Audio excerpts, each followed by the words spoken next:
Приветствую вас на нашем канале. Мы стремимся к укреплению здоровья и физическому благополучию тела. В этом видео мы обсудим важность поддержания крепкого здоровья, а также поговорим о тромбах и густой крови. Вы узнаете о профилактических мерах, которые нужно предпринимать, чтобы избежать этих проблем и сохранить здоровье сосудов. Тромбы – сгустки крови, которые могут образовываться внутри кровеносных сосудов. Они могут возникать для предотвращения кровотечения, но неправильное образование тромбов может вызвать серьезные проблемы. Они часто образуются в глубоких венах нижних конечностей или в артериях сердца. Тромбы могут блокировать кровоток и вызвать серьезные осложнения, такие как инсульт или инфаркт. Симптомы тромбоза включают болезненность, отечность и покраснение в области тромба, а также одышку и сильную боль в груди. Если есть подозрение на тромбоз, необходимо обратиться к врачу для диагностики и лечения. Напиток для растворения тромбов. Этот напиток содержит ингредиенты, известные своими кроворазжижающими свойствами. Для приготовления напитка понадобится зеленый чай, имбирь, цитрусовые.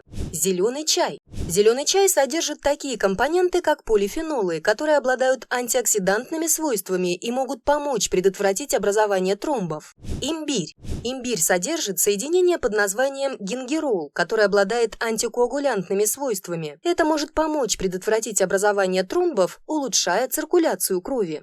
Цитрусовые. Цитрусы, особенно лимоны и апельсины, богаты витамином С и флавоноидами, которые способствуют здоровью сосудов и могут помочь предотвратить образование тромбов. Рецепт напитка. Ингредиенты: 1 стакан воды, 1 пакетик зеленого чая, 1 дюйм свежего имбиря, нарезанного на тонкие пластинки, сок половины лимона. Инструкции. Возьмите стакан воды и доведите его до кипения. Добавьте пакетик зеленого чая и имбирь. Позвольте чаю завариться в течение 3-5 минут. Отфильтруйте имбирь и удалите пакетик чая. Добавьте свежевыжатый лимонный сок. Подавайте напиток теплым. Различные методы упражнения, которые помогут разжижать густую кровь. Пейте больше воды. Увлажнение организма путем увеличения потребления воды помогает разжижать кровь. Вода способствует поддержанию оптимального уровня жидкости в организме, что в свою очередь способствует более нормальной консистенции крови. Рекомендуется пить по меньшей мере 8 стаканов воды в день. Постарайтесь всегда иметь под рукой бутылку с водой, чтобы регулярно пить. Физическая активность. Регулярные упражнения способствуют улучшению кровообращения, что помогает разжижать кровь. Аэробные упражнения, такие как ходьба, бег, плавание или езда на велосипеде, способствуют активизации сердечно-сосудистой системы, улучшению кровотока и снижению вязкости крови. Вы можете выполнять упражнения в любое удобное для вас время, не находясь дома. Рекомендуется заниматься физической активностью около 30 минут в день, по меньшей мере 5 раз в неделю. Правильное питание. Питание, богатое омега-3 жирными кислотами, способствует разжижению крови. Омега-3 жирные кислоты имеют противовоспалительные свойства и способствуют улучшению циркуляции крови. Включите в свой рацион такую пищу, как лосось, тунец, авокадо и орехи. Одновременно ограничьте потребление насыщенных жиров и продуктов, богатых холестерином, таких как жирное мясо и молочные продукты. Принимайте аспирин. Врач может рекомендовать принимать низкую дозу аспирина для разжижения крови в некоторых случаях. Однако самостоятельное применение аспирина без консультации с врачом не рекомендуется, так как это может быть противопоказано или иметь побочные эффекты. Если врач назначил вам аспирин, следуйте его рекомендациям и указанным дозировкам. Избегайте длительного сидения. Длительное сидение может способствовать образованию тромбов и ухудшению кровообращения. Регулярные перерывы для разминки и движения могут предотвратить этот эффект. Вставайте и разминайтесь каждые 30-60 минут, даже если вы работаете или отдыхаете дома. Сделайте небольшие прогулки по дому или выполняйте простые упражнения для рук и ног. Носите компрессионные гольфы. Компрессионные гольфы или чулки оказывают давление на ноги, что помогает улучшить кровообращение и предотвратить образование тромбов. Если у вас проблемы с густой кровью или склонность к образованию тромбов, врач может рекомендовать вам носить компрессионные гольфы. Эти гольфы можно приобрести в аптеке без рецепта, и они доступны в различных степенях компрессии. Следуйте инструкциям по ношению и выберите правильный размер для достижения наилучшего эффекта. Шанс тромбообразования и наличие густой крови могут быть связаны с различными факторами, включая генетическую предрасположенность, медицинские состояния и образ жизни. Некоторые продукты, которые могут увеличить шанс тромбообразования и способствовать густоте крови. Продукты, богатые витамином К.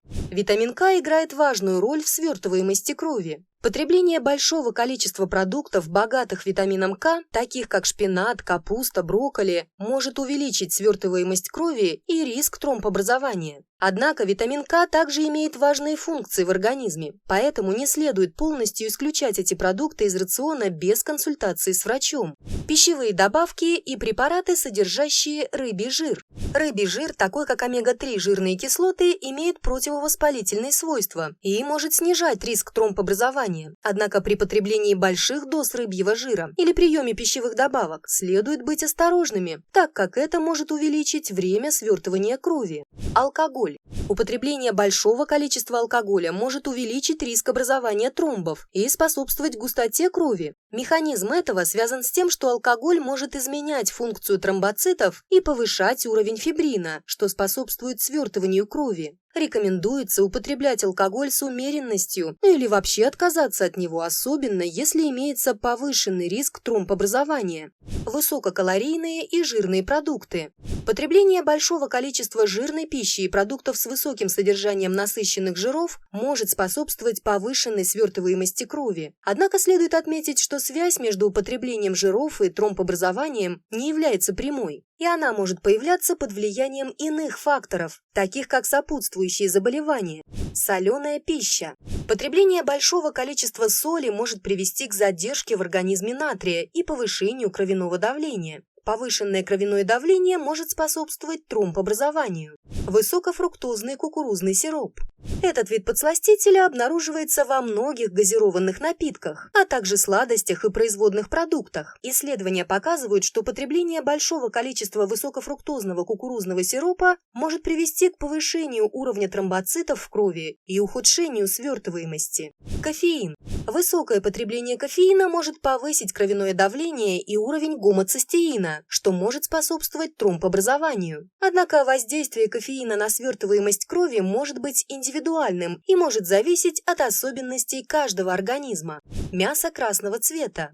Потребление большого количества красного мяса, такого как говядина, свинина и баранина, может быть ассоциировано с повышенным риском тромбообразования. Красное мясо содержит насыщенные жиры и высокий уровень холестерина, которые могут способствовать густоте крови и тромбообразованию. Однако важно отметить, что красное мясо также является источником железа и белка, поэтому его умеренное потребление может быть частью здорового рациона. Также хотелось бы отметить, что наш канал имеет аж 87% зрителей, не подписанных на него. Я прошу тех, кто смотрит наш контент, но еще не подписался, оценить работу нашей команды. Подписывайтесь на наш канал и нажимайте на колокольчик. Пожалуйста, сделайте так, чтобы кнопка «Подписаться» превратилась в «Вы подписаны». Заранее спасибо и до новых встреч!